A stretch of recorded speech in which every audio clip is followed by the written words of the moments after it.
Hello and welcome to Murders at Karlov Manor. I am Darcy Bits, and today I'm going to be looking at all of the cards that we have seen so far from this upcoming set. That's going to include everything that we've seen since, I think December is when it started, but I'm going to be looking at the newest cards first, so if you only want to see what's newest, you're not going to have to wait till the end. All of the images I'm showing are from mtggoldfish.com, including their translations, so thank you to them, and let's get started. First, we have Private Eye, a 3-mana white and blue 3/3 creature homunculus detective. Yes, this is the detective set on Ravnica. Other detectives you control get +1/+1. Whenever you draw your second card each turn, target detective can't be blocked this turn. Yep, it's a Vuz, alright. Unyielding Gatekeeper is a 2-mana white 3/2 elephant cleric. It has Disguise for 1 and a white, which means you may cast this card face down for 3 mana, and okay, so this is the first time I'm reading Disguise, actually. You may cast this card face down for 3 mana as a 2/2 creature with Ward 2, turn it face up anytime for its Disguise costs. So this is Morph, but they have Ward 2. Cool. And I always like stuff that can interact with old Morph stuff. The terminology is the same. It's turn it face up. That kind of stuff would interact with, if there's anything that interacts with turning a Disguise card face up or anything that interacted with Morphs, most of those things are written generically, so they can interact with Disguise. Cool.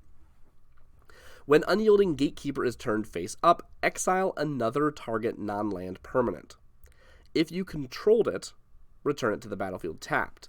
Otherwise, its controller creates a 2/2 white and blue detective creature token. Cool. So if you spend 2 mana, it's a 3/2. If you spend 3 mana and then 2 mana later, you can either flicker one of your own creatures. Actually, non-land permanent. Okay, even better. Either flicker one of your non-land permanents or exile one of your opponents and replace it with a 2/2.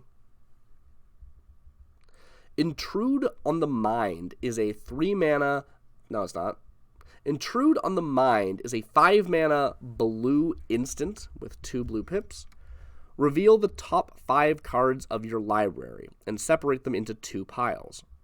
An opponent chooses one of those piles. Put that pile into your hand and the other into your graveyard. Create a 0/0 colorless Thopter artifact creature token with flying, then put a +1/+1 counter on it for each card put into your graveyard this way. I'm going to have to reread that one. Reveal 5 cards, separate into 2 piles. Your opponent chooses one of the piles. The chosen pile goes into your hand, the other into your graveyard. You then create a 0/0 with counters equal to the ones that went to the graveyard. Cool. So if you had, if you separated your piles into 0 and 5, your opponent would have to choose between getting you to draw 5 cards or make a 5/5 flying Thopter. Cool. Rad. Delnay Streetwise Lookout is a 3-mana 2/2 white. I don't know why I worded it that way. 3-mana white creature. It's a 2/2 legendary creature, human scout. Creatures you control with power 2 or less can't be blocked by creatures with power 3 or greater. Okay. If an ability of a creature you control with power 2 or less triggers, that ability triggers an additional time. Oh, that's fun. Any ability, but only for small friends. That sounds scary, actually. Oh, it has to be an ability that triggers. It can't be an ability you activate. Activating is not like you pay this cost to trigger it. So, okay. Interesting. It's not a matter of what I know. It's a matter of making it worth my while to tell you. Magnetic Snuffler is a 5-mana colorless artifact creature construct. It's a 4/4 with when Magnetic Snuffler enters the battlefield, return target equipment card from your graveyard to the battlefield, attached to Magnetic Snuffler. Fun, okay. Whenever you sacrifice an artifact, put a counter on Magnetic Snuffler. That could be big. Wow. Okay. I mean, it's 5 mana. Probably going to come down too late to be really useful, but cool. It recovers precious jewelry, murder weapons, and discarded food tins with equal excitement. They actually got the food to bring in. That's so funny. Undercover Crocodile. Excuse me? Is a 6 mana, green and blue, 5/5 creature, elf, crocodile, detective. Whenever Undercover Crocodile deals combat damage to a player, investigate. Disguise, 5 mana, 2 of which is Simic Hybrid, which means you can spend either green or blue. Once again, you may cast this card face down for 3 mana as a 2/2 creature with ward 2, and then turn it face up. Okay, cool. So this is the spend 3, and then when it's attacking, if no one's blocking it, you flip it face up, and it becomes a 5/5, and you get to deal combat damage to a player and investigate. Or you can have someone try and block your 2/2, and then they're facing a 5/5. All right, pretty classic morph stuff. I guess the idea here is, like, I always forget how weird the Simic get, because looking at this, I go, oh, because this isn't, like, a legendary creature, this is, like, some specific person. This implies there's multiple elf crocodile detectives, which is kind of weird, but it's the Simic. What you gonna do? Shady Informant is a 5 mana, black and red, 4/2 ogre rogue. I love an ogre rogue. When Shady Informant dies, it deals 2 damage to any target. It has Disguise for 2 of which is Rakdos hybrid mana. Once again, same bit. Okay, so yeah, this is another common example of that archetype, that type of card. You need it to be face up for its die trigger to work. That's kind of cool. Because you can flip it face up on turn 4 instead of waiting to turn 5 to pay full price. And on turn 4 it kind of has haste because it's been sitting around since turn 3. It's more mana total, but it comes down a turn earlier. That's kind of cool. Fairy Snoop is a 3 mana blue and black 1/4 fairy detective. It has flying and it has Disguise 3. Once again, 2 of which is hybrid, this time Dimir. When Fairy Snoop is turned face up, look at the top 2 cards of your library. Put one into your hand, the other into your graveyard. Okay, that checks out. That makes sense. It's interesting seeing these disguise cards because mostly it's like choose between this being vanilla, well, French vanilla, it's flying, or spend a little extra mana, but you can spend that mana over 2 turns to have an ETB, which is like, okay, yeah, I can see that. And of course, you can't underestimate the shenanigan potential of disguise with, like, I'm attacking with a 2/2, or I'm blocking, whatever it is, you know, like, having your stats change mid-combat is cool. It's cool. I don't want to underplay that. Gearbane Orangutan, all right, is a 3 mana 2/2 red ape. It has reach. When Gearbane Orangutan enters the battlefield, choose 1. Destroy up to 1 target artifact. Sacrifice an artifact. Destroy up to 1 artifact, or sacrifice an artifact. If you do, put 2 +1/+1 counters on Gearbane Orangutan. In her defense, Thopters are very fun to smash. Udal of the Foundway Associates. Fair. Undercity Eliminator is a 5 mana black spell with 2 black pips. It's a 3/3 Gorgon Assassin. When Undercity Eliminator enters the battlefield, you may sacrifice an artifact or creature. When you do, exile target creature an opponent controls.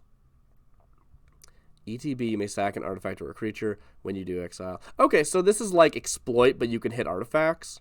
And when you do, you get to straight up exile an opponent's creature. That's pretty cool. I wonder how well that compares to other just like ETB kill a guy effects, but being in an exile effect is definitely relevant. With her guild shunned for opening the doors to Phyrexia, some among the Golgari embraced their status as pariahs and took out their bitterness on all who crossed their paths. How did Golgari open the doors to Phyrexia? Culvert Ambusher is a 5 mana with 2 green pips, green 4/5 Worm Horror.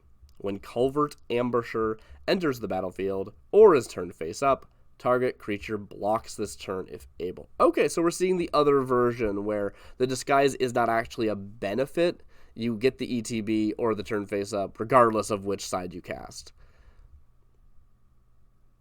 So the disguise, the only benefit of it is the surprise aspect, which is legit. That's totally. I did not mean to imply that that's not anything. I meant blah blah blah. They have disguise for 5, one of which is green. Cool. The bite at the end of the tunnel. Is that what? That's nothing. Sorry, what? Light. Sorry. It's like light, but bite. I get, okay. Alright. Assemble the players. Alright, because this is like a murder mystery. This isn't just like... Right. Assemble the Players is a 2 mana white enchantment.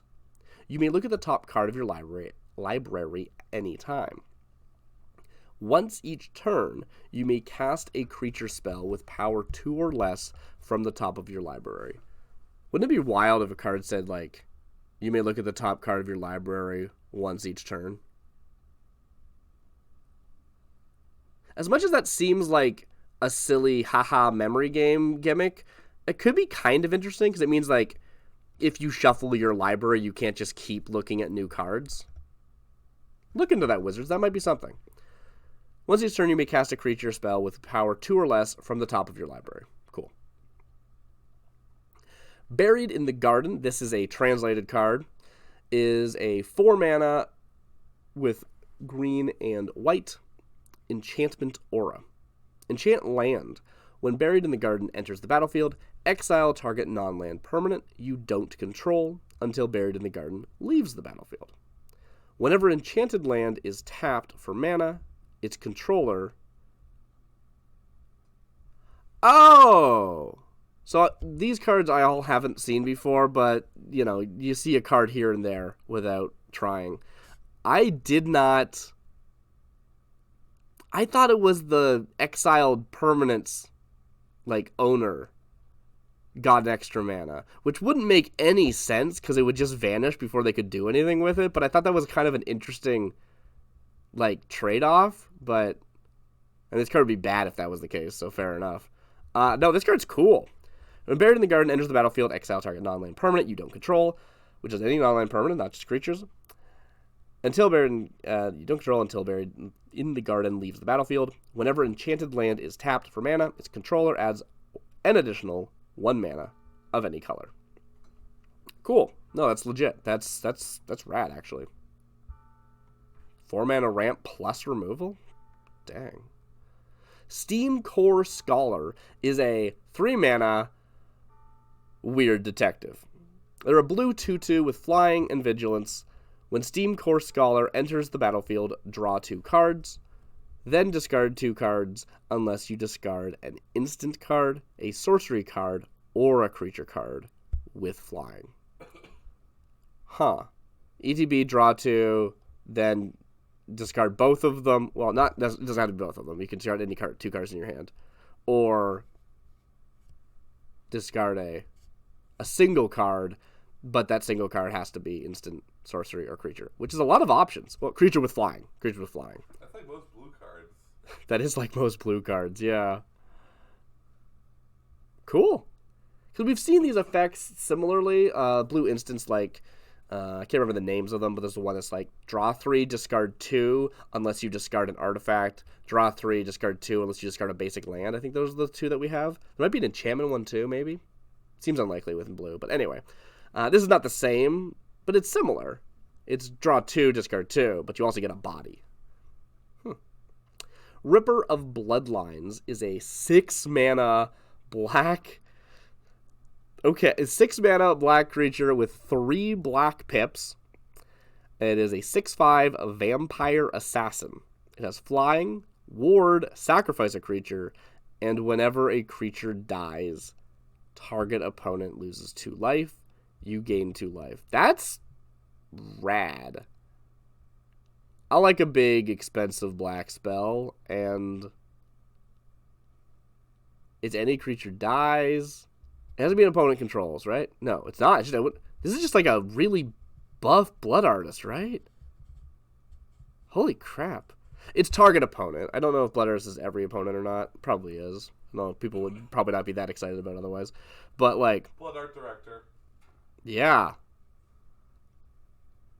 Loses 2, you gain 2. There's a lot of these effects. It's not the weirdest thing. But I like the sacrifice a creature ward, because that means it's at least going to, like, kill something on the way out to ping one last time. That's cool. I like that. Case of the Stashed Skeleton. This is the new enchantment type cases. When this case enters... Case of the Stashed Skeleton is a 2-mana black enchantment, I should say. When this case enters the battlefield, create a 2/1 black skeleton creature token and suspect it. It has menace and can't block. Right, so if something is suspected or is a suspect, it counts as having menace and counts as not being able to block. In this case, you're going to create a skeleton. Cool. The skeleton is the suspect in its own case, I guess. To solve, you control no suspected skeletons. Wow, okay. This is fun. So if unsolved, solve at the beginning of your end step. Right, so if you control no suspected skeletons... Does that... Okay, wait, actually. If you control no suspected skeletons, does the card see that? And then even if you gain more later, it solves on your end step? I'm pretty sure it only checks when the trigger resolves, which is on the end step. I'm not sure, because it doesn't say, like, you know, at the beginning of your end step, if you control no suspected skeletons, solve this. I mean, it's like inherent in the thing. I believe. This says, if unsolved, solve at the beginning of your next end step. Well, I mean, like, you can't, like, it doesn't get solved again, is what you're trying to say. Well, yeah, it wouldn't get solved multiple times. But you'd solve it, and then even if you stopped solving it, you wouldn't... Oh, yeah. Like... So it's like, if you lost your suspected skeleton on your turn and got another suspected skeleton somehow, you would, It would still be solved. it would be unsolved, because you, at the end of the turn, you look and see, oh, I have a suspected skeleton. Oh, I see what you're saying. Okay, so the first line is whether it's solved or not, and then at the end of the turn, if it is currently solved, or... No. If the condition is met at the end of turn, all cases like EGP, check this to solve. No, this is if unsolved. It's not like the state of controlling a suspected skeleton means it's solved or not solved. It's just like when this card sticks around, you don't continue to get the effect. Yeah, exactly, yeah. Right. So I still am not sure whether or not if you no longer satisfy the solve condition on the end step, whether or not... I think that as a state-based action, when you control no suspected skeletons, this gets a floating solve trigger. But you don't actually get to resolve that trigger until the end step, because it doesn't get to happen mid-turn. But I could be wrong. It is unclear. There's probably a ruling, but I'm not looking at rulings right now. Also, yeah, it's pretty minor. That's fair. If solved, you can spend 2 mana and sacrifice this case to search your library for a card, put it into your hand, then shuffle. Activate only as a sorcery. Oh. Huh. It's a Monk Tutor. It's a 4-mana tutor, but sure. Well, you got a skeleton also. Yeah, you got a skeleton. Yeah. I like the Jace doll. It's good to see that guy's still kicking around. Oh, yeah. Pyrotechnic Performer is a 2-mana red, 3/2 Viashino Assassin. Okay. Disguise for a single red. You may cast it 3 and flip it face up with a single red. Yep. Whatever pyrotechnic performer or another creature you control is turned face up. That's the stuff we like to see. That creature deals damage equal to its power to each opponent. That's fun. Okay. All right, we've got something here. I don't think historically there's a lot of like turn face up stuff in like red. There's a little, but like not a ton of it. Like if you wanted to use this card historically in like Commander or something, then I don't know why I said historically. You know what I mean though. In an Eternal format like Commander, I'd be interested to see if there's more support here that makes that worth it, or if it's just gonna be kind of because most Morph Commanders are focused on like Simic. You probably took around 2 pyrotechnic performers. That's a pretty good show. I didn't get what you said, sorry. Case of the Gorgon's Kiss is a 1-mana black enchantment case. When this case enters the battlefield, destroy up to 1 target creature that was dealt damage this turn. To solve, 3 or more creature cards were put into graveyards from anywhere this turn. Okay. Doesn't have to be cards that you own. Doesn't have to be from the battlefield. That's cool. That's a lot of stuff you can do there. And ETB, it destroys something. So this could get solved the turn it enters. That's terrifying. 1 mana, sorcery speed, kill something that was dealt damage. And then, if it's solved, this case becomes a 4/4 Gorgon creature with Death Touch and Lifelink. In addition to its other types, it stays an enchantment case. Alright, sure. Huh. This card seems good. Maybe it's more cumbersome than I'm thinking, because this is not just a 1-mana kill a guy and make a 4/4. Because it's the you are already dead style of kill where they have to have taken damage. It's kind of like target creature you control gets target source of damage gains Death Touch kind of a thing, right? But it's retro. You get what I'm saying.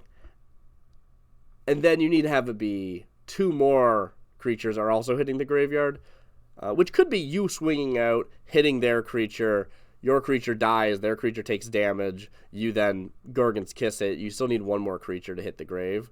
So the point is that even though this is actually really efficient mana-wise, you're not going to be pulling this off on turn 1, or even probably 2. Still cool though, I would try it. Defenestrated Phantom is a 6-mana with 2 white pips, 4/3 spirit. It has flying and disguise 5. It is a common example of this thing. Cool. Nice. It definitely has that effect we saw previously, where you can cast it on 3, and then you can flip it on 5 instead of having to wait till 6. So you're paying more mana, but you're getting a turn earlier, which could be pretty legit. What's interesting about a card like this is that you probably want to actually flip it before you attack, because it gains flying. If you gain flying after the blockers are prepared, you're already blocked. Like, you don't get to get around that. Never parlay near high windows. Teysa. Okay. Tomik, Wielder of Law, is a 3-mana, white and black, 2/4 legendary human advisor. They have affinity for planeswalkers. The spell costs 1 less to cast for each planeswalker you control. That is... Alright, that's a choice. It has flying, it has vigilance, and whenever an opponent attacks with creatures, if 2 or more of those creatures are attacking you and or planeswalkers you control, that opponent loses 3 life and you draw a card.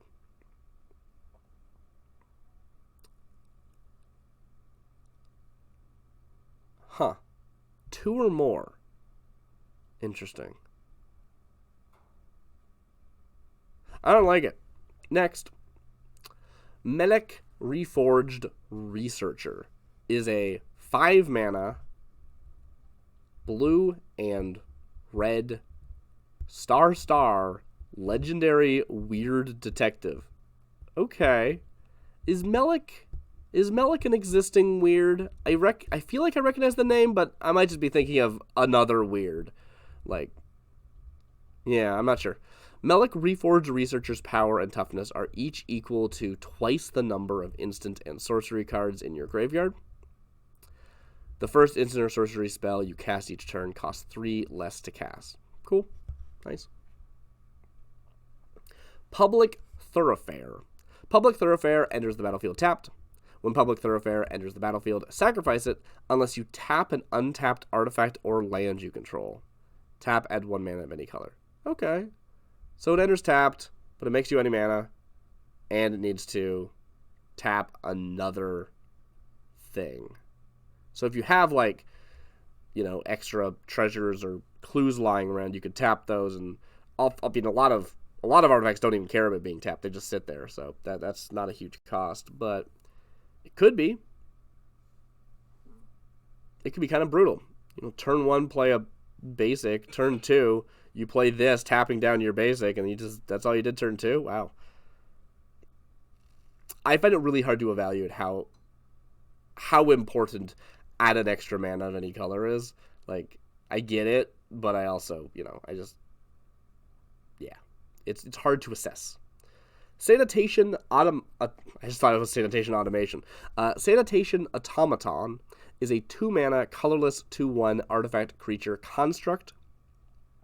When Sanitation Automaton enters the battlefield, surveil 1. That means to look at the top card of your library, put it into your graveyard, or don't put it into your graveyard. Great. Good little buddy. Especially if you want to have artifacts lying around all the time. I think this is going to be legit. I am once again bursting with discarded theories. Disposal imminent. Oh, that was probably supposed to be a robot voice. Oh well.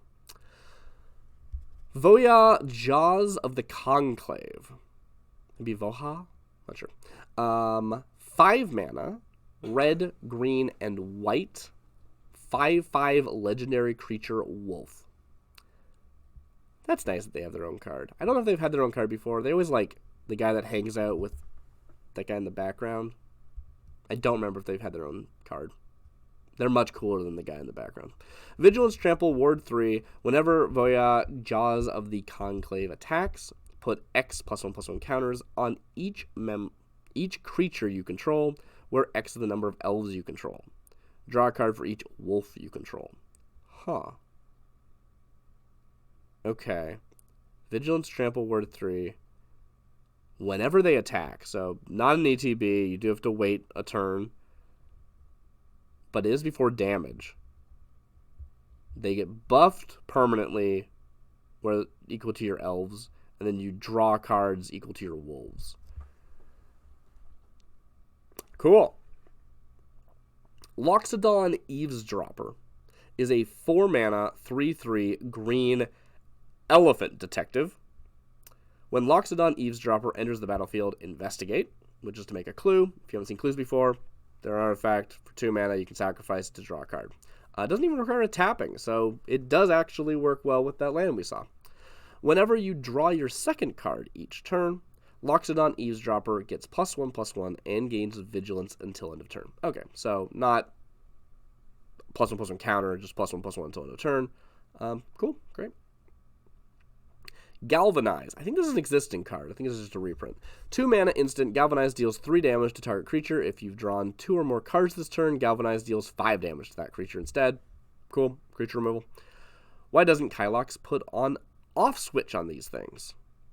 I didn't deliver that well. Oh well. Felonious Rage is a 1 mana red instant. Target creature you control gets +2/+0 and gains haste until end of turn. When that creature dies this turn, create a 2/2 white and blue detective creature token. Okay. So you give a creature haste and extra damage, you swing out, you either hit face and it survives, and then maybe you sacrifice it and make a 2/2, or it gets a nice helpful trade and you get a 2/2, or maybe you don't even use the haste part. You swing in, and when your guy gets blocked, you buff them in response, and then you get a nice good trade and a 2/2. Cool. I like it. It's hard to keep the peace if you can't even control your temper. Crime Novelist is a 3-mana, 1/3 red goblin bard. And that's a train. Whenever you sacrifice an artifact, put a +1/+1 counter on Crime Novelist and add red. That could get out of hand. Okay. There's a homunculus under their desk. I don't mean to alarm you. But then he peeled off the mask, revealing a sight that made Groya's blood run cold. Brulu was actually Vogos in disguise. Extract a confession. How young are these people? They have baby faces. Extract a Confession is a 2-mana black sorcery. As an additional cost to cast this spell, you may collect evidence 6. Okay, this is a new mechanic. Exile cards with total mana value 6 or greater from your graveyard. Oh, or greater. You probably wouldn't have a reason to want to exile like your whole graveyard, but you could. If you needed a way of exiling your whole graveyard. That's interesting. Anyway, as an additional cost, you may exile a bunch of cards from your graveyard. Each opponent sacrifices a creature. If evidence was collected, instead, each opponent sacrifices a creature with the greatest power among creatures they control. Okay, so it's kicker. It's kicker. And this card, at least, does not care how much of it, like, it doesn't care the quality of the evidence. You just either collected evidence or you didn't collect evidence. Cool. What's the card do then? Wait. Each opponent sacrifices a creature, so it's an edict. If evidence is collected, they have to choose the greatest power among the creatures. That's cool. Okay, I actually quite like that. I do enjoy an edict effect and being able to have it when you know your opponent's just going to sacrifice their 1/1 tokens, you can pay a little extra, although you need to have cards in your graveyard. You can't just pay mana. Cool. Crime Stopper Sprite is a 3-mana, blue 2/2 fairy detective. As an additional cost to cast the spell, you may collect evidence 6, so I think both of those were 6. Flying, when Crime Stopper Sprite enters the battlefield, tap target creature. If evidence was collected, put a stun counter on it. Okay, cool. It doesn't, like, flash in to tap. So you're just, like, tapping a creature on your turn so you can, like... It's like target creature can't block this turn kind of a thing. Or you tap down something that has an activated ability or something like that. But then if you get the evidence, then they don't get it back next turn. Cool. Market Watch Phantom is a 2-mana, white 2/2 spirit detective. Whenever another creature with power 2 or less enters the battlefield under your control, Market Watch Phantom gains flying until end of turn. Okay, so 2-mana 2/2 that sometimes has flying. It's amazing how efficient a detective you can be when you're not slowed down by things like self-preservation or walls. Well, they should have made it so they couldn't be blocked by walls. Come on. Homicide Investigator is a 2-mana, black 2/2 human detective. Whenever one or more non-token creatures you control die, investigate. This ability triggers only once each turn. Investigating is creating a clue token. This is an artifact with da-da-da-da-da. Huh, cool. Whenever one or more non-token creatures you control die.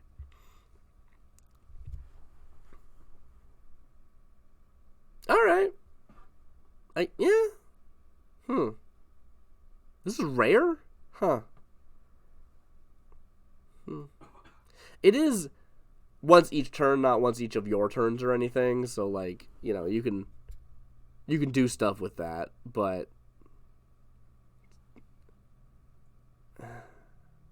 I think if you're using the clues effectively, if you're trying to pretend this is like card draw, it's kind of weak, I think.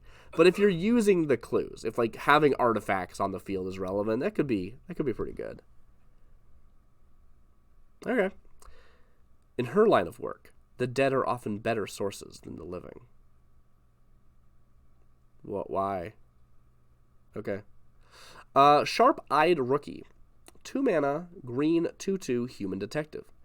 They have vigilance, and whenever a creature enters the battlefield under your control, if its power is greater than Sharp-eyed Rookie's power, or its toughness is greater than Sharp-eyed Rookie's toughness, put a +1/+1 counter on Sharp-eyed Rookie and investigate. That's a mechanic, right? There's so many of these keywords that are just like really fancy ways of getting a counter in Magic. Which Evolve. It's evolve. Thank you. So let's just evolve, and then when it evolves, you also investigate. All right, that seems good. Yeah, cool. No Witness, a 4 mana white sorcery with 2 white pips. Each player who controls the most creatures investigates, then destroy all creatures. Okay. So, like, if you don't really have anything and your opponents have lots of stuff, then you're not losing much and they're losing stuff, so they get to get some clue. They get a clue. But if you have a lot and they have a lot, if you have more, you get the clue.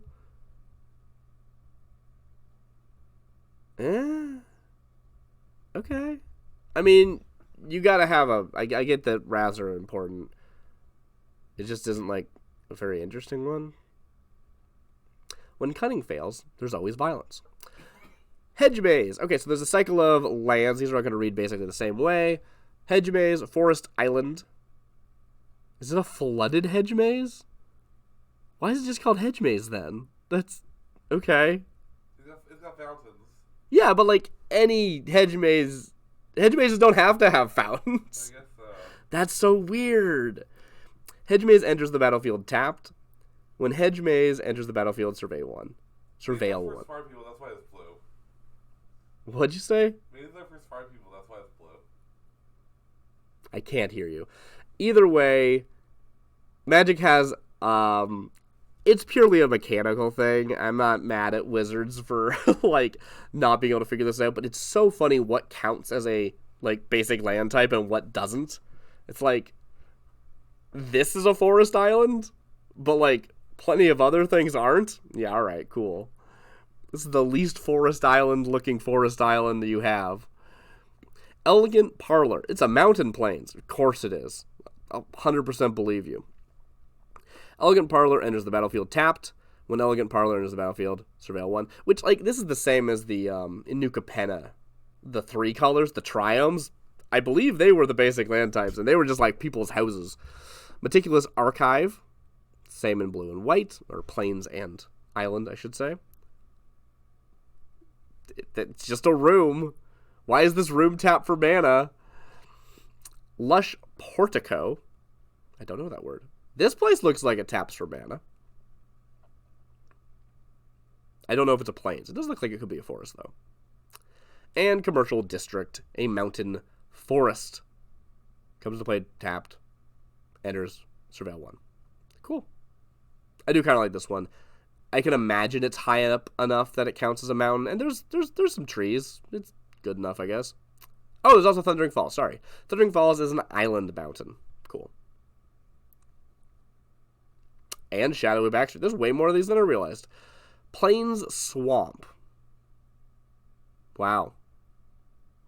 If your backstreet is a swamp, you need better... See the doctor about that. Yeah. Underground Mortuary, Swamp Forest. Undercity Sewers, Island Swamp. That seems appropriate. Raucous Theater, Swamp Mountain. Oh. That's cool. I like that one. Alright. No More Lies is a 2-mana white and blue instant. Counter target spell unless its controller pays 3. If that spell is countered this way, exile it instead of putting it into its owner's graveyard. Oh. that's legitimate value. Like, there is a lot of, like, oh, I countered your thing, and now it's in your graveyard, and you're like, good. Like, that's value there. That's legitimately useful.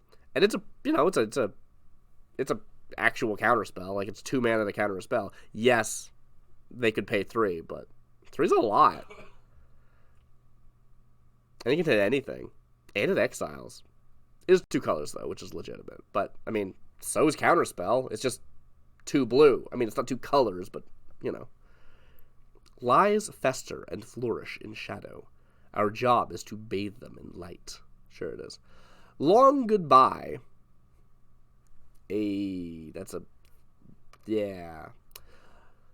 Long Goodbye is a 2 mana black instant. This spell can't be countered.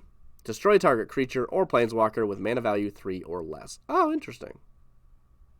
Are we going to get a planeswalker with mana value 3 or less? I mean, I know there have been in the past, but I wonder if in this set that's going to be relevant.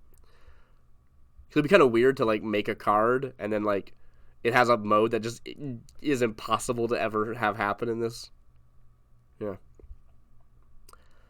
Cool. Yeah, these, like, cheaper versions of kill spells that are able to, can only hit lower mana value creatures tend to be pretty good. Can't be countered, has value, but it's not that amazing because, you're not killing, like, your opponent's 8-drop or anything. So, as the days grew longer, so did the list of missing persons. Sumala Sentry is a 2 mana, green and white, 1/3 elf archer. It has reach. Whenever a face-down permanent you control is turned face-up, put a +1/+1 counter on it, and a +1/+1 counter on Sumala Sentry. Sweet. We love payoff for morph and or disguise. The great meditation garden of Sumala was no place for Ravnica's rising crime wave, and he would keep it that way. Case of the pilfered proof. Oh, dang, we had proof for a case, and it got pilfered, so we got to open a new case. Dang it. Get out of the way. Whenever a detective enters the battle... This is a 2 mana white enchantment. Whenever a detective enters the battlefield under your control, and whenever a detective you control is turned face up, put a +1/+1 counter on it. So that's cool. Most of these have been ETBs, I think, unless I'm misremembering. So that'll continue to be true even if it gets solved, unless the solve mode means it gets destroyed or something. To solve, you control 3 or more detectives, which is what you want to do anyway. Cool. When solved, if 1 or more tokens would be created under your control, those tokens plus a clue are created instead. Holy crap. So this card has 2 like static effects that keep going on the whole time. It's not like you upgrade. It's not like this card transforms and it goes from having the one mode to the other. You just have 2 modes now. Dang. A Killer Among Us. Get your laughs in now. 5 mana, green enchantment. When a Killer Among Us enters the battlefield, create a 1/1 white human creature token, a 1/1 blue merfolk creature token, and a 1/1 red goblin creature token. Then secretly choose human, merfolk, or goblin. How do you do this? I don't know. Just do it. Just write it down. Just do it. We've given up on having the game's rules be tracked in the game. What are you talking about? The game's rules have never been tracked in the game. That's true. Anyway. Sacrifice a Killer Among Us. Reveal the chosen creature type. If target attacking creature token... Oh, it has to be a token. Interesting. Creature token is the chosen type. Put 3 +1/+1 counters on it and against death touch until end of turn. So... you make these 3 tokens. One of them is actually secretly a 4/4 with death touch until end of turn. You attack with all 3. They block. Either they die because you turn into a 4/4, or it gets through because it's a 4/4. It seems cool. If you look at this card as just creating 2 1/1s and 1 4/4 for 5 mana, maybe.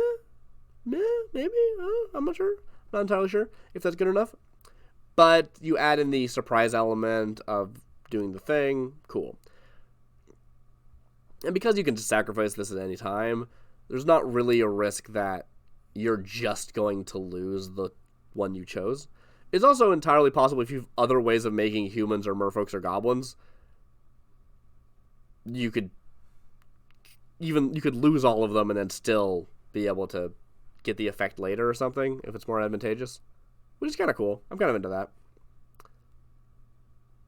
Assassin's Trophy. This is an old card. I know this one.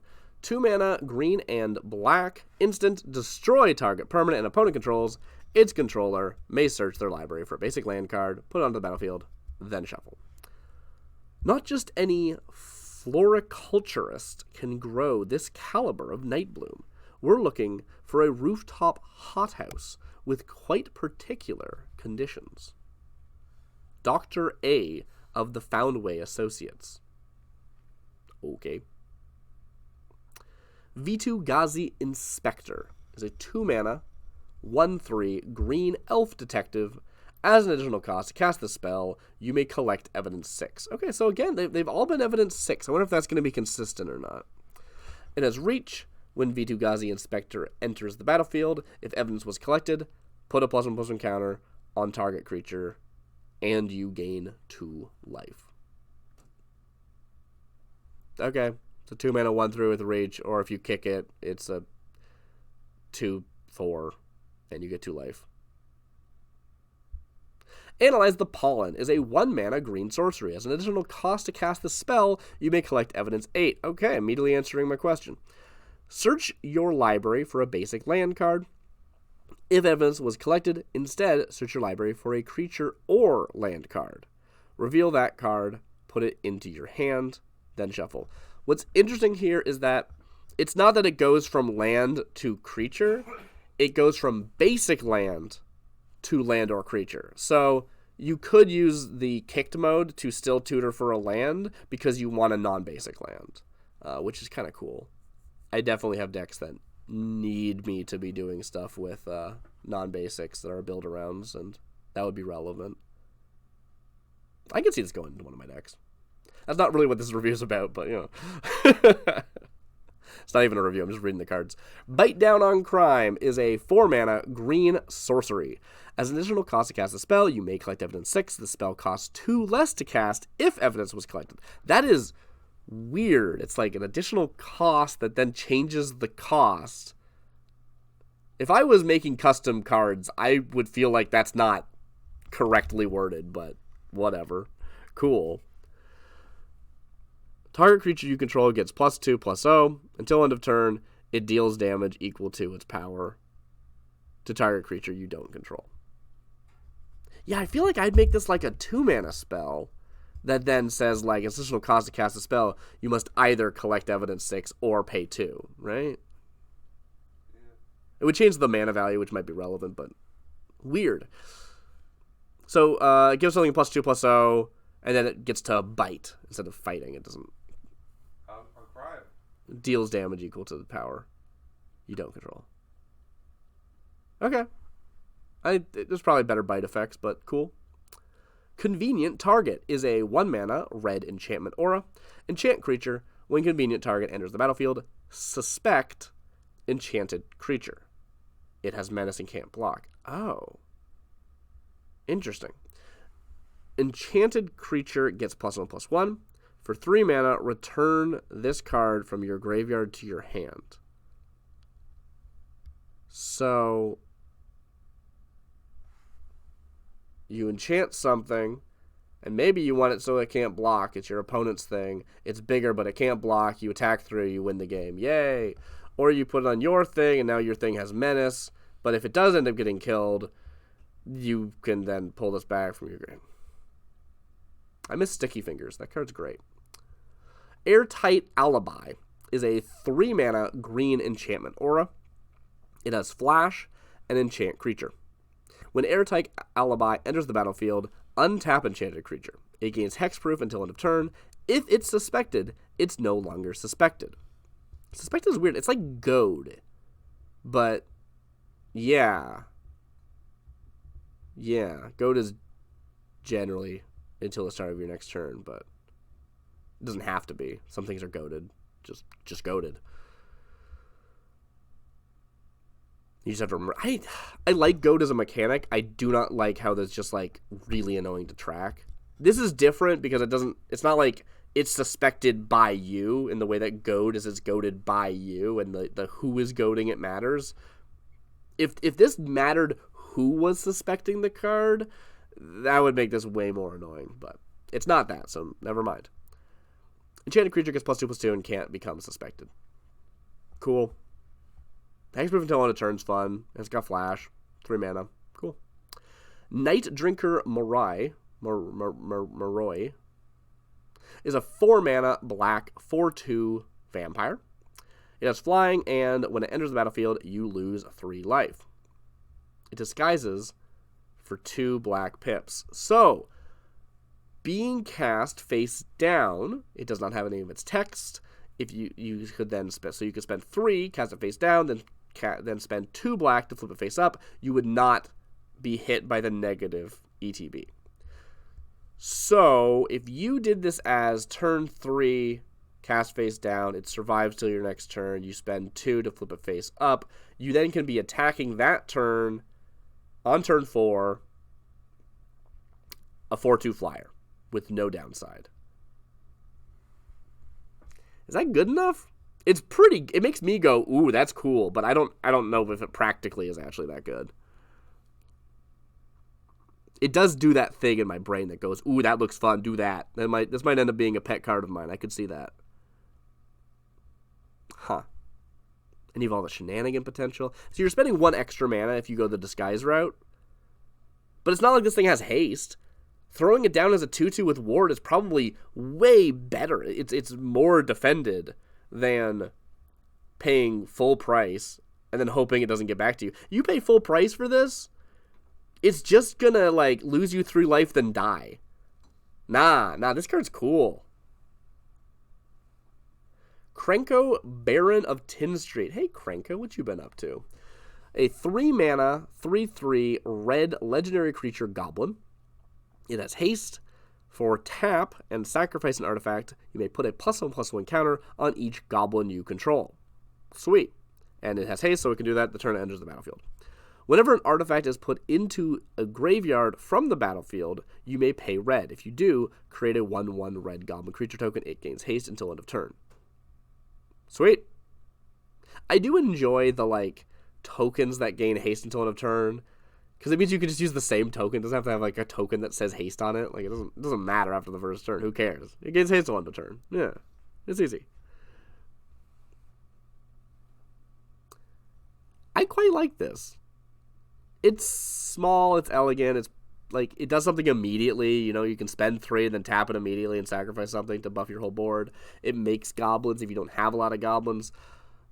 But it's not like incredibly gross. I mean, I can imagine this getting out of hand, don't get me wrong, but I think baseline it's not already super gross like other goblin cards we've seen.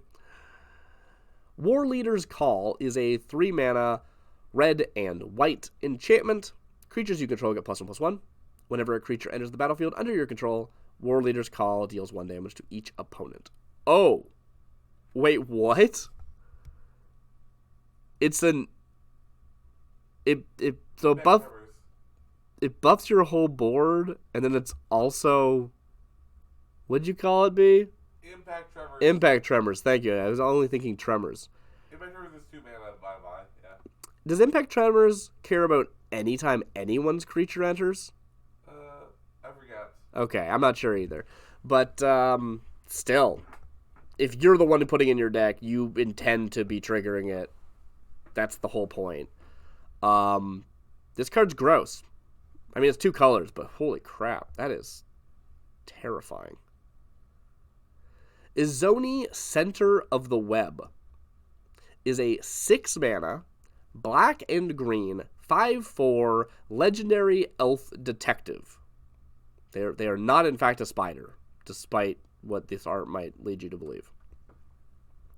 They have menace, and whenever Izoni, Center of the Web, enters the battlefield or attacks, you may collect evidence for. Oh, interesting. So it's not kicker. If you do, create 2/1 black and green spider creature tokens with menace and reach. When it enters or attacks, it makes 2/2/1s, but only if you have evidence to collect. Huh. Sacrifice 4 tokens, surveil 2, then draw 2 cards. You gain 2 life. Okay, so you can sacrifice tokens to surveil 2, surveilling 2 if you recall. Surveilling 2 if you recall lets you look at the top cards of your deck and put them into your graveyard if you wish.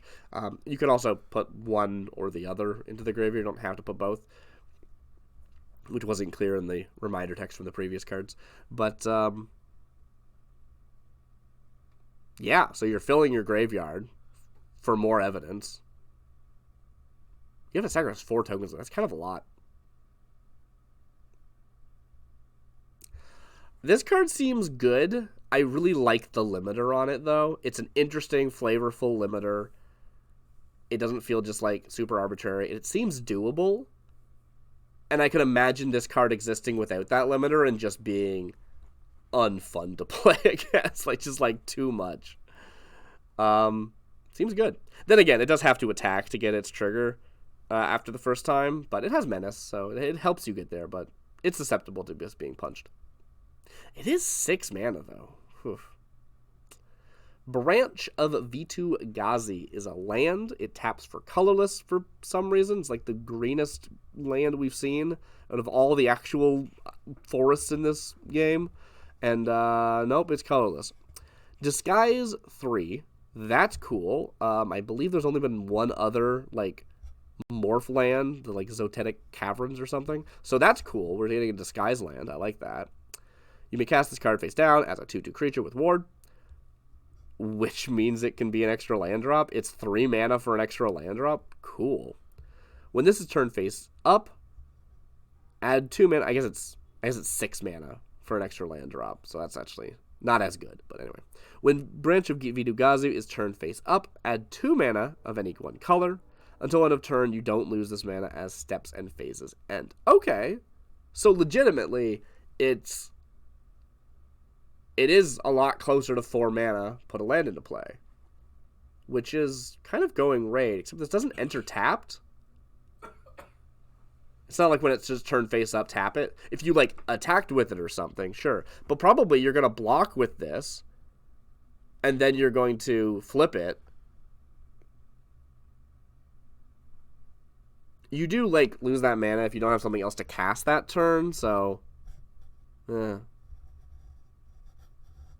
But yeah, if you block something with the creature and the creature turns into a land, the black creature just stays blocked and doesn't do anything, I think. Branch of Vitu Ghazi is weird though. Like, why is this thing disguised? I don't get it, but I do think it's a cool card. Tolsamir, Midnight's Light. This is the guy with Voja, yeah. Tolsamir, Midnight's Light is a 5 mana, green and white, 3/2 legendary elf scout with lifelink. When Tolsamir Midnight's Light enters the battlefield, create Voya Fenstalker, a legendary. Oh. See, I was expecting it to be like, we have both of them in the set, so you can play both. But if you play both, you end up with 2 Voyas. It's like, what? That's stupid. I don't like that. That's dumb. Alright. Enters the battlefield, create Voya Fenstalker, legendary 5/5 green and white wolf creature token with trample. Whenever a wolf you control attacks, if Tolsamir attacked this combat, target creature and opponent controls blocks that wolf this combat if able. Holy crap. That's wild. So you attack with Tolsamir and like 3 wolves. Each wolf, because Tolsamir's attacking, he can't just sit on the sidelines and be like, yeah, that guy, block that guy. Like your old Hearthstone creatures. Yeah, this is cool. I like this. I think Tolsamir is a boring dummy, but I think this is a cool card. Tristani 3 Whispers is a 3 mana, green and white with 1 green-white hybrid, a Selesnya hybrid, I should say. Mana, so all colors, cool. 4/4 legendary creature Dryad. For 2 mana, 1 of which green, target creature gains Death Touch. That seems out of place, but alright. For green or white, target creature gains Vigilance until end of turn. For 3 mana, one of which white, target creature gains double strike until end of turn. Huh. This does not feel like Tristani to me, but it seems like an okay card. Yeah. This feels like a white-black card. I don't know. This is weird. Tangled in the heart of Vitu-Ghazi, they guard their secrets from eager ears. Kylox Visionary Inventor. Alright, let's go. A 7 mana, blue and red, 4/4 legendary Viashino Artificer with Menace, Ward 2, and Haste. Whenever Kylox Visionary Inventor attacks, sacrifice any number of other creatures, then exile the top X cards of your library, where X is their total power. Okay, I need to read that again. I just said words without parsing them. Whenever it attacks, you sacrifice creatures. Then you exile an equal number of creatures. No, you exile the top cards of your library equal to the sacrifice creature's power. Got it. Okay. The total power. You may cast any number of instants and or sorcery spells from among the exiled cards. You don't have to pay their mana costs. Oh! Okay. So... interesting. This guy comes down on turn 7. Swings out immediately because they do have haste. And then you have to sacrifice a bunch of stuff. Which, okay, you have to sacrifice a bunch of stuff. That kind of sucks. But let's assume you really, really want to sacrifice, like, an 8/8 or something. You probably don't want to do that, but let's just pretend. You then look at 8 cards and cast all of the instants and sorceries among those 8 cards for free. It's a big cost, though. Like, not only are you spending 7 mana to begin with, where you could have just cast a big spell, you're also having to sacrifice stuff. There are a decent number of, like, red cards we've seen so far that have, like 4/2 stats or something, so you're getting more bang for your buck, kind of, but... this card seems cool. Someone's going to have a lot of fun with this card. It seems really hard to make good. Case of the Ransacked Lab. 3 mana, enchantment, blue. Instant and sorcery spells you cast cost 1 less to cast. Cool. To solve, you've cast 4 or more instant and sorcery spells this turn. Okay. The way that's worded makes it does feel like it actually checks at the beginning of the end step. Because just like, yeah, it's not like you cast your 4th instant or sorcery spell. Cool. Solved. Whenever you cast an instant or sorcery spell, draw a card. Oh no. Oh no. Oh no. This is bad. No.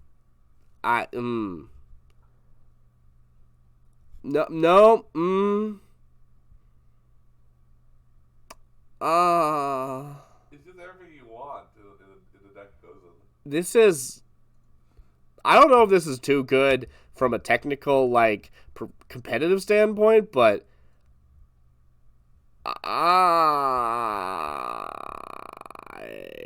the thing is, the deck that runs this is already... all those spells are already cantrips. Now they're drawing 2 cards every time they cast a spell. This is bad. For me, personally. Expose the Culprit is a 2 mana, red, instant, choose one or both. Turn target face down creature face up, and or exile any number of face up creatures you control with disguise in a face down pile. Okay, let me read that again. I just kind of just got into a rhythm and didn't think. Exile any number of face up creatures you control that have disguise. You then turn them face down in exile. They're face down in exile, which is a thing in Magic. You shuffle the pile, and then you cloak them. Oh, wow. I hadn't even read that far, and I was confused. To cloak a card, put it onto the battlefield face down as a 2/2 with Ward 2. Okay. I don't think you needed to, like... I don't think you needed to make a keyword for that, but cool. All right, sure. Sure, okay. It's not like every card that says disguise on it says, like, spend 3 mana to cloak this. You know what I mean? Like, that's weird. Anyway, so yeah, the point is that you take your creatures that can be disguised, you put them back face down again, but you shuffle them first, which is important because in the rules of Magic, if there is known information, even if a card's face down, you have to reveal it to your opponent. So shuffling it means your opponents don't have that information, yada, yada, yada, yada. Cool. Gadget Technician is a 4-mana, blue and red, 3/2 Goblin Artificer.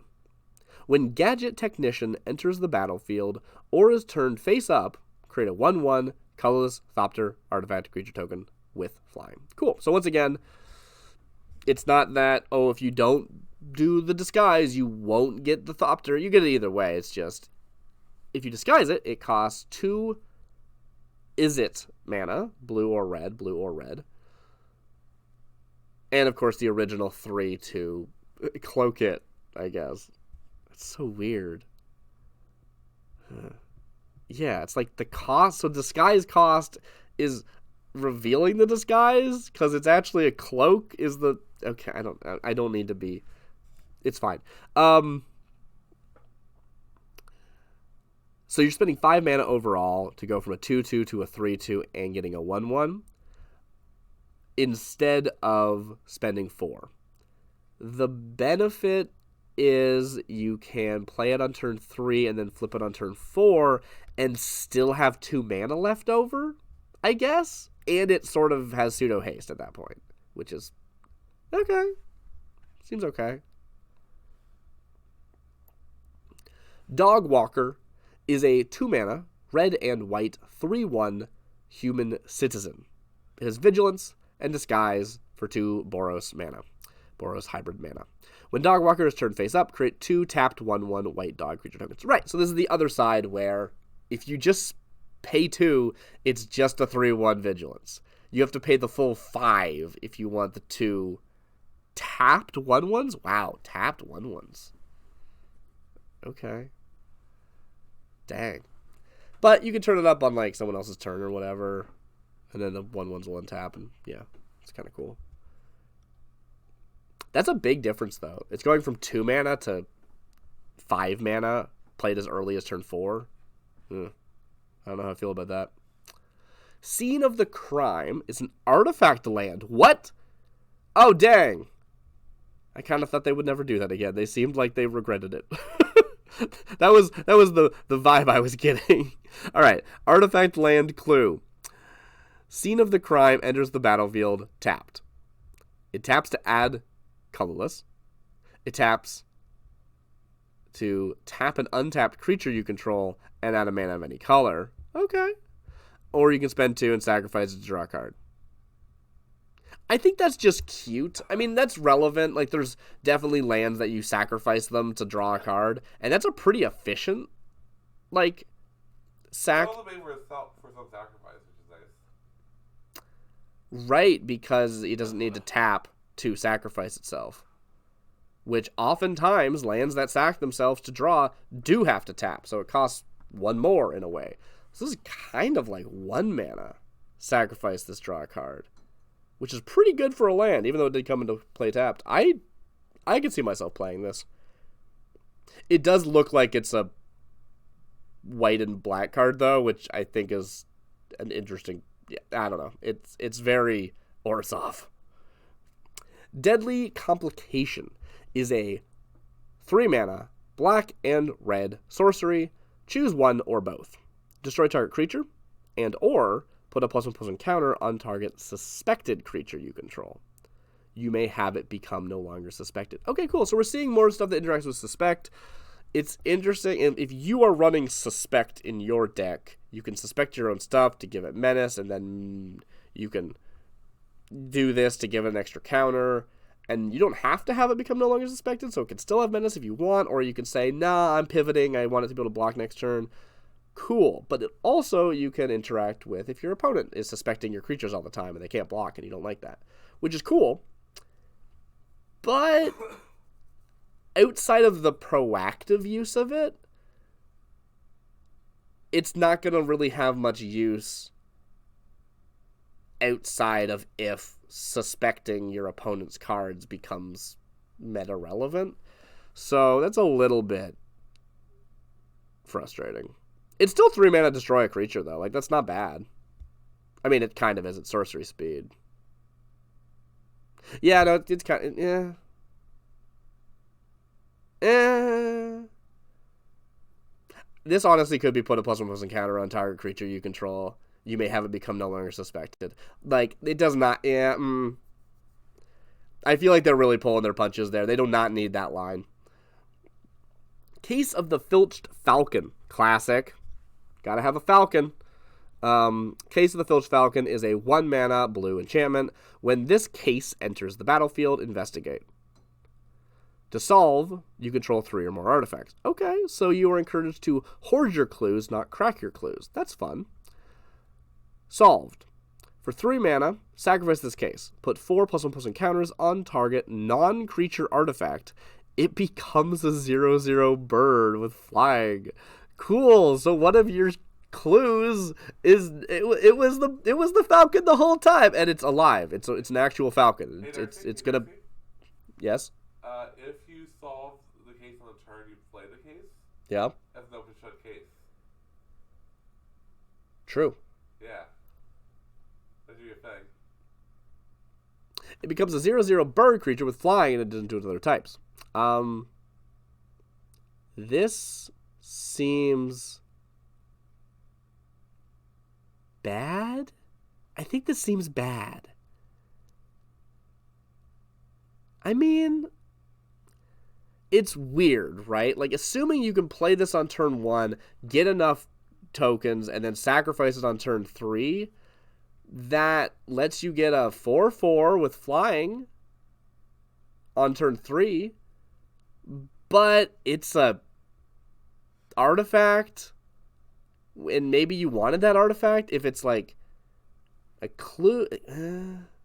I mean, I guess like clues are kind of trash, so being able to turn them into something better is probably the best they're gonna do most of the time. I don't like it. Someone else play this card. I don't like it. Agris Kos, Spirit of Justice is a 4 mana red and white 2/4 spirit detective. It has double strike and vigilance, and whenever Agris Kos, Spirit of Justice enters the battlefield or attacks, I do like to see how all these enter or attacks. They're just a really nice way of doing an effect. Enters or attacks, choose up to 1 target creature. If it's suspected, exile it. Otherwise, suspect it. I do like this. I do like how this can, if you're not doing anything else with suspect, it can provide its own. Cool. Eventually, I'll give Retirement another shot.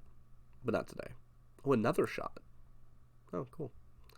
Axbane Ferox is a 4 mana, green with 2 green pips, 4/4 beast. Apologies. It has Death Touch, Haste, and Ward, collect evidence for. Oh, that's fun. I like that use of Ward. That is cool. Whenever this creature becomes the target of a spell or an ability an opponent controls, counter it unless that player exiles cards with total mana value 4 or greater from their graveyard.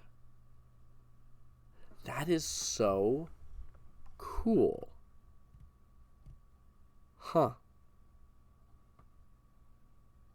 Because eventually your graveyard runs out of cards. It's like sacrifice a creature. If you have no creatures, you can't pay that cost. You don't care about paying this cost most of the time, but if you're able to keep your opponent's like graveyard empty, they can't target this. That's cool. That's cool. It's like hexproof with a condition as opposed to, which, I mean, that's always what word is, right? A word is like hexproof unless your opponent pays something, right? But this is hexproof as long as your opponent has less than 4 mana value of cards in their graveyard. That's cool. I like that. Oh, hey, it's Massacre Girl. Massacre Girl, known killer. A 4 mana with 2 black pips. Black 4/4 legendary human assassin. They have menace, and creatures you control have wither. That's an interesting choice. Sure. Creatures you control have wither, meaning they deal damage to creatures in the form of -1/-1 counters, which is wild reminder text because it does not actually explain anything. Instead of dealing damage to creatures, they put -1/-1 counters on them. Yeah, so it sticks around instead of being just marked. Whenever a creature an opponent controls dies, if its toughness was less than 1, draw a card. Which, if you're withering them instead of just killing them, their toughness is actually being changed as opposed to it technically being higher and just having damage marked. Cool. Did I do it? You'll have to be more specific. It's a pretty good line. Teysa Opulent Oligarch is a 4 mana, white and... Thank you. Is a 3 mana, white and black, 2/3 human advisor. Legendary human advisor at that. They have Death Touch. At the beginning of your end step, investigate for each opponent who lost life this turn. Okay. Whenever a clue you control is put into a graveyard from the battlefield, create a 1/1 white and black spirit creature token with flying. This ability triggers only once each turn. Whenever a clue you control is put into a graveyard from the battlefield, create a 1/1. Cool. Great. Okay. That's actually not so bad. Like, oftentimes these once per turn restrictions feel a little awkward, but you're cracking clues kind of slowly. Yeah, I think that's probably negligible. Crack clue on your turn and your opponent's turn. Yeah. Yeah. Crack one my turn, crack one your turn, crack one the next person's if we were playing Commander, which this card is definitely built for being cross-format viable. At the beginning of your end step, investigate for each opponent who lost life this turn. Yeah. Cool. Kaya Spirit's Justice. Hey, look at that not 3 or less mana value Planeswalker. Okay.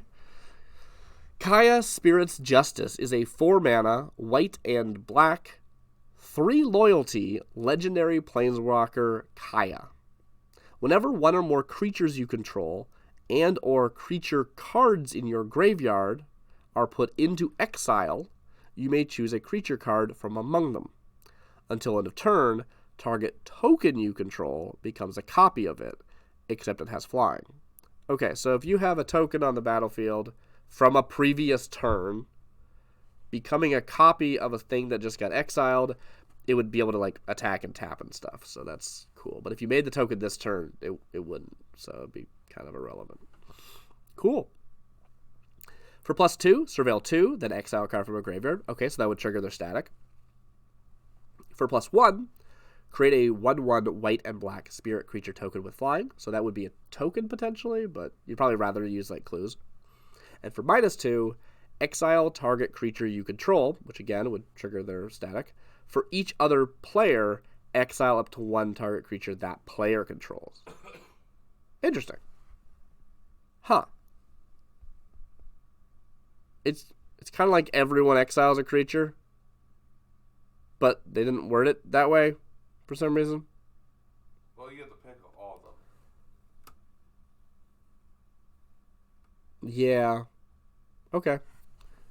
Anyway, you get to exile a creature for each player, and the one that you exile for yourself, you don't get it back immediately, but you do get a copy of it until end of turn, which is cool. What I'm most interested in this card about would be Flicker, because a lot of effects like that copy something like that care about the card being in exile, but I don't think this does. So if you flickered something, it would go to exile, Kaya would see it, turn one of your clues into a copy of it, and then it would enter again, which is cool. I don't know what you do with that, but it's interesting. Because the token that becomes a copy wouldn't get like an enter the battlefield effect, so there's a limit to the shenanigans, I guess. And the fact that it's, it's turning into it's a token, it's not like you can then blink the token, it would just, yeah, okay. Kellen, hey, it's Kellen. Kellen, Inquisitive Prodigy. Are you just going to be in, like, every set? What's going on? Kellen, Inquisitive Prodigy is a 4-mana, blue and green, and you're different colors every time? Okay, I'm just reading the card. Kellen, Inquisitive Prodigy is a 4-mana, green and blue, 3/4, legendary creature, human fairy detective. You're a detective now. Sure, why not? Tail the Suspect is a 2-mana, green and blue, sorcery adventure, which says investigate. You may play an additional land this turn. Cool. That seems fine. The actual creature is flying and vigilance, and whenever Kellen, Inquisitive Prodigy attacks, destroy up to 1 target artifact. If you controlled that permanent, draw a card. So, okay. So Kellen is from Eldraine. And then after Eldraine, we saw them in Ixalan. And now they're here. I think I did hear that the story was going to, like, follow Kellen, so I guess it is. Why is he different colors every time? That feels weird. That's not how mana works in Magic. Well, he got green and lost red last time, and then he lost red and gained blue. Huh. And then his adventure, which, if you don't know Eldraine, you might not actually recognize, because it's like this weird, it's a set mechanic, but this card's from the set, so it's got this holdover, even though the rest of the set doesn't have the mechanic.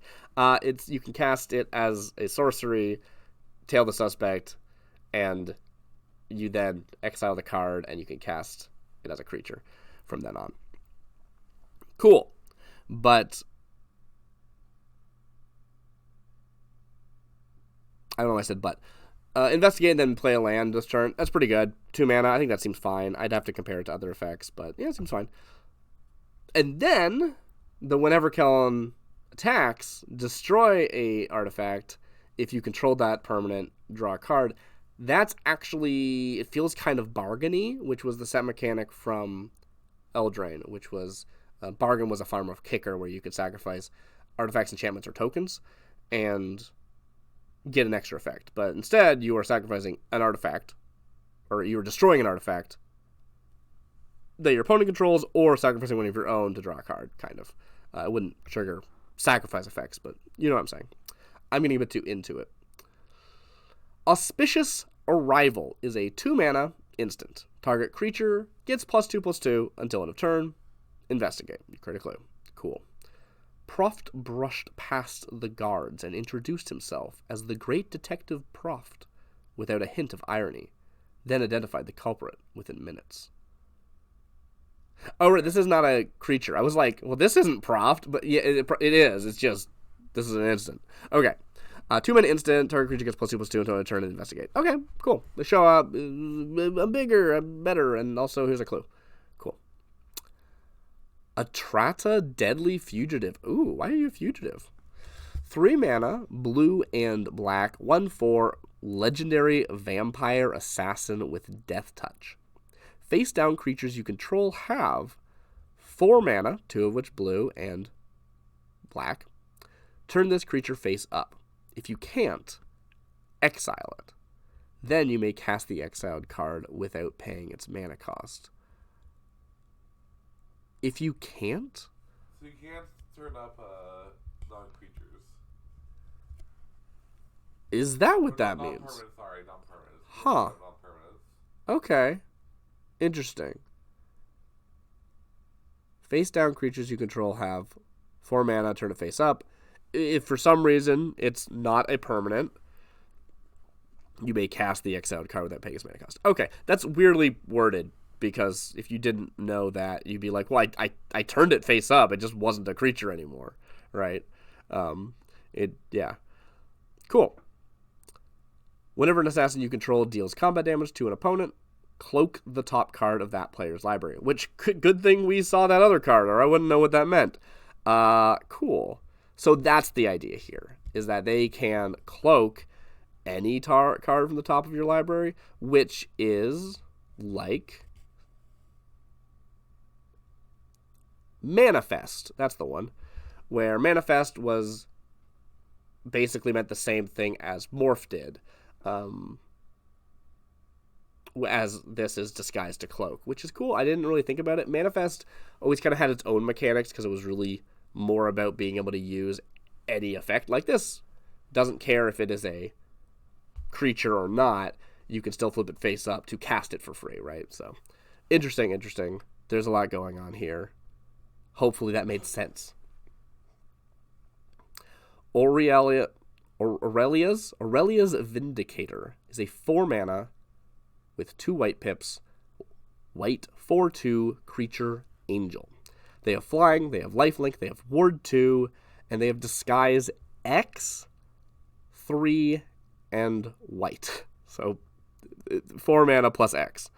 When Aurelia's Vindicator is turned face up, exile up to X other target creatures from the battlefield and or creature cards from graveyards. A lot of exiling going on. Kaya's going to eat. When Aurelia's Vindicator leaves the battlefield, return the exiled cards to their owner's hands. Okay. So it's like a slow bounce. It exiles them, and then instead of... Yeah, cool. So instead of being a prisoner effect where it's like, they're exiled forever, oh, and I'm dead, now you get them back, you instead get them to your hand. So that's a much softer version of that effect. I kind of like it. Yeah, I like it a lot. So, mana value. We're looking at 4 mana for a 4/2 flying lifelink ward 2, which is fine, I guess. Or we're looking at 3 mana for a 2/2 with ward 2. And then you can spend 4 and an amount of X that you want to do stuff. So at bare minimum, you are spending 7 mana, which is kind of the same. Like it's the on turn 3 you cast them face down, on turn 4 you flip them face up, which you'd probably rather just be spending 4 on turn 4. But again, haste. We've talked about this. But instead, if you spend extra, even just 1 more, you can blow something up, which pretty cool. You can also, when it's turned face up, exile target creatures from the battlefield or creature cards from graveyards. So you can hit creature cards in your own graveyard, and then when they leave the battlefield, they go back to your hand. Is that good? Maybe. Recursion's powerful. I don't know. Alquist Proft. Oh, that's Proft. We just talked about them. Alquist Proft Master Sleuth is a 3 mana, white and blue, 3/3 legendary creature human detective with vigilance. When Alquist Proft Master Sleuth enters the battlefield, investigate. For X, white, blue, blue, and tap, and sacrifice a clue, you draw X cards and gain X life. So instead of spending 2 to sack your clue to get a card, you're spending 3 plus X to draw X cards and also get some life. So that's like, if you spent 4 mana, you're spending 2 extra mana, getting the same amount of cards and getting 1 life. If you spend 5 mana, you are getting 2 cards and gaining 2 life, which you might prefer to just be cracking 2 clues at that point for 4 mana. At 6 mana, you're getting 3 clues. Again, you could possibly, or not 3 clues, 3 cards, which again, you could maybe just sacrifice 3 clues at that point, but you'd have to have 3 clues, and you can do this again next turn with the other clue, so it's, but interesting. The breakpoints are weird on that. It is a very expensive card. Rakdos, Patron of Chaos, is a 6 mana, black and red, 6/6 legendary demon with flying and trample. At the beginning of your end step, Target opponent may sacrifice 2 non-land, non-token permanents. If they don't, you draw 2 cards. So, 6 mana for a 6/6 with flying and trample, and then every end step of yours, you choose an opponent who has to either sacrifice 2 things or let you draw 2 cards. So you can either choose an opponent that has no non-land, non-tokens, or you can choose someone who has some very good things and make them make a hard choice. Seems cool. I like that it happens immediately because it's the beginning of your end step. Like, you're getting an end step after you play it. Yeah. Aurelia, the Law Above. 5 mana, red and white, 4/4 legendary creature angel. Flying, vigilance, haste. Whenever a player attacks with 3 or more creatures, you draw a card. Okay. Whenever a player attacks with 5 or more creatures, this deals 3 damage to each of your opponents, and you gain 3 life.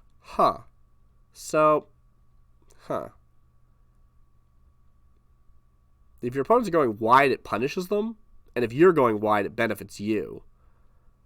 But you can't really control if your opponent's going wide, unless you want to, like, give them, like, you know, hunted whale type effects or something. It's a bad example, but you know what I mean.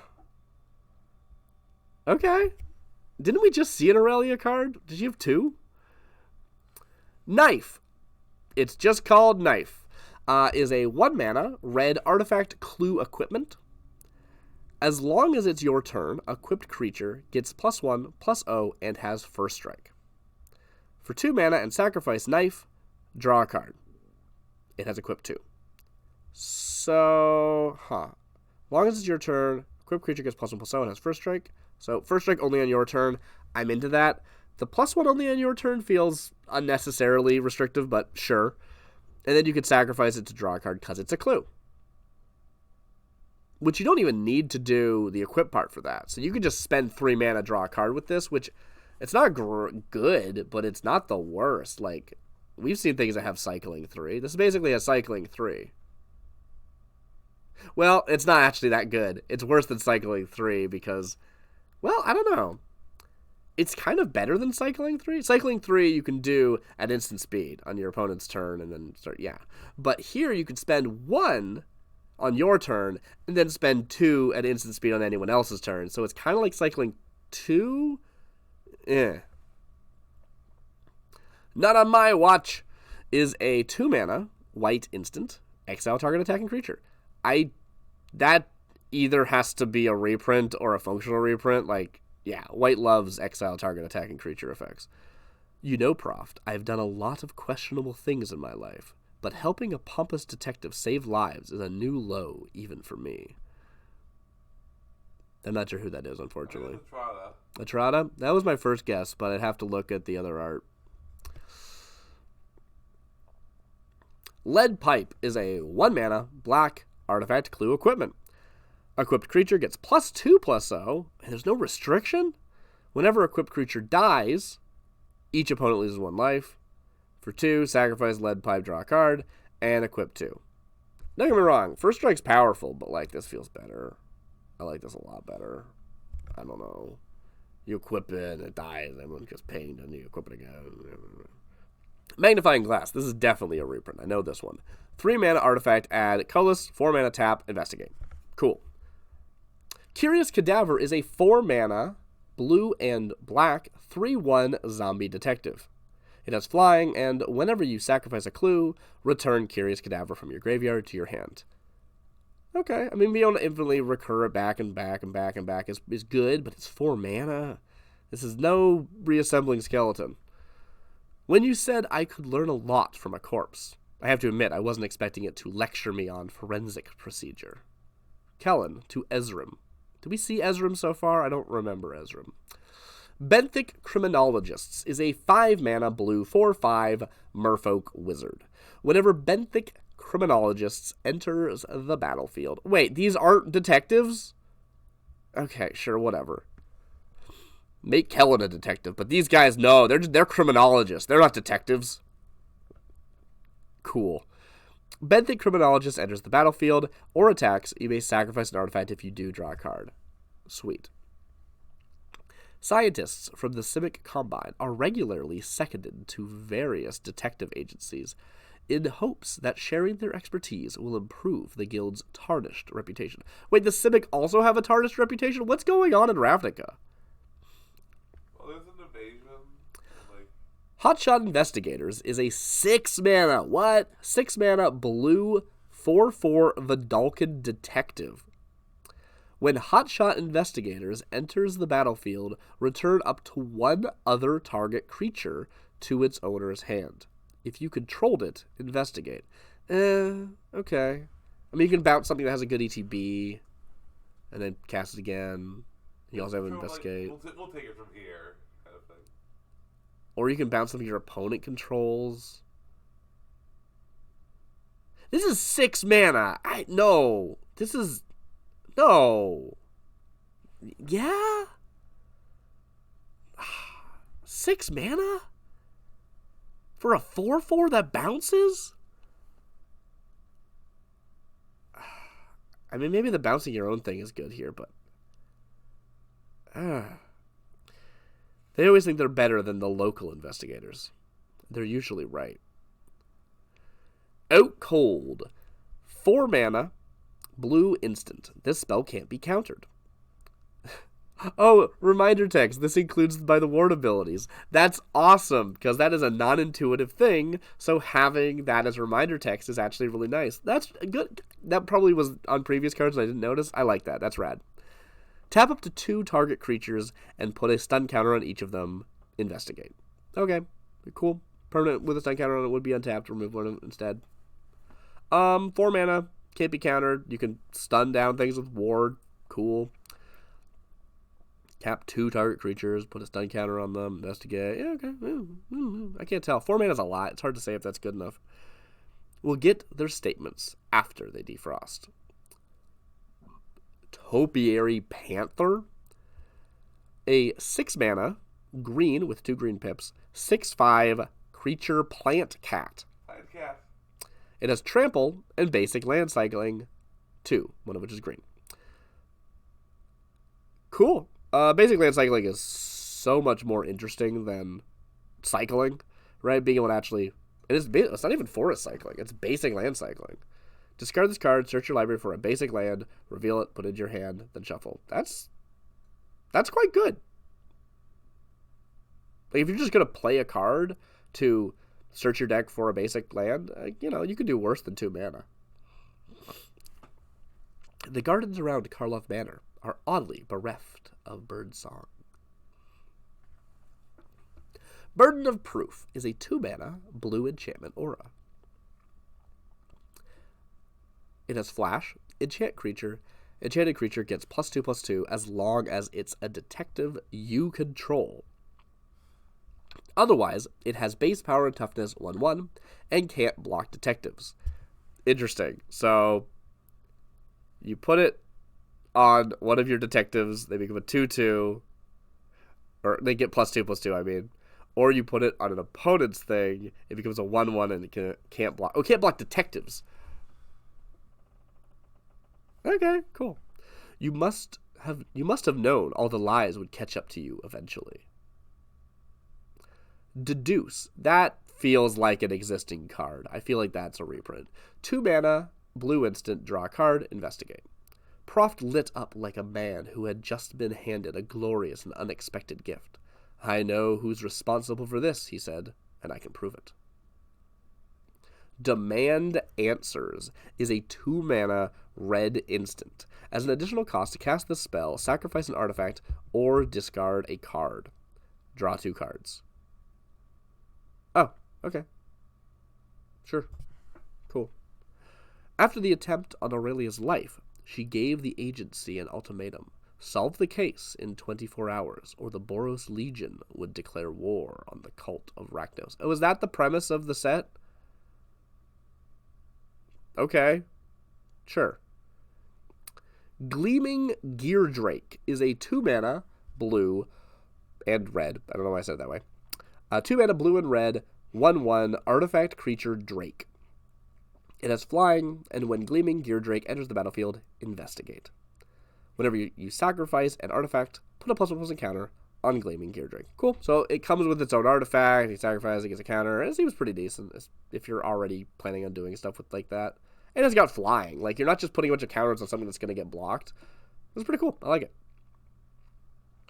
Meddling Youths. I saw this one earlier. Yeah, we're way back at the beginning. Meddling Youths is a 5-mana, red and white, 4/5 human detective. They have haste. Whenever you attack with 3 or more creatures, investigate. Cool. So, that's interesting that it's like Meddling Youths, but also like bring your own the rest of the team. It's almost like this is like leader of Meddling Youths, and the other 2 creatures are the other ones. But this one doesn't even have to attack. They can stand back and 3 other people can attack. So, Well, if it isn't me and old Mr. Larchbottom, who's always been so eager to have the only doubling stall in Oxblood Alley. Fanatical Strength, which I think might also be a reprint. 2 mana, green instant, target creature gets +3/+3 and gains trample until end of turn. What is this? An ambush of a staring... An ambush or a... What is this? An ambush or a staring contest? Kaya taunted, as if in answer, the robed figure lunged forward. Okay. Lightning Helix. That one's definitely a reprint. 2 mana, red and white, instant. Lightning Helix deals 3 damage to any target. You gain 3 life. After heavy casualties in the Phyrexian invasion, the Boros mage priests trained as many rank-and-file soldiers as they possible to wield the Legion's legendary battle magics. There we go. Shock. Also definitely a reprint. 1 mana, red instant, shock. Shock deals 2 damage to any target. She realized that she could not, in fact, handle the truth. It was all too shocking. I got it. Cool. Novice Inspector. 1 mana, white, 1/2 human detective. When Novice Inspector enters the battlefield, investigate. If the perfect evidence appears at your feet, your first task is to rule out misdirection. The Ravnican Agency of Magicological Investigations Handbook. Great. Wojek Investigator, 3 mana, white, 2/4, angel detective with flying and vigilance. At the beginning of your upkeep, investigate once for each opponent who has more cards in hand than you. Well, this clearly didn't come from anyone I know, looking at a big blue feather. Okay. Cool. So yeah, upkeep, investigate, if your opponents have more. Yeah, okay, got it. And that is the end. Now, this was only all of the cards going into standard, not all the other cards that were revealed. I was planning on doing that, but this already took a really long time, so we'll have to get to those some other day. Anyway, have a good night, everyone. I've been Darcy Bits. This has been Murders at Karlov Manor. Good night.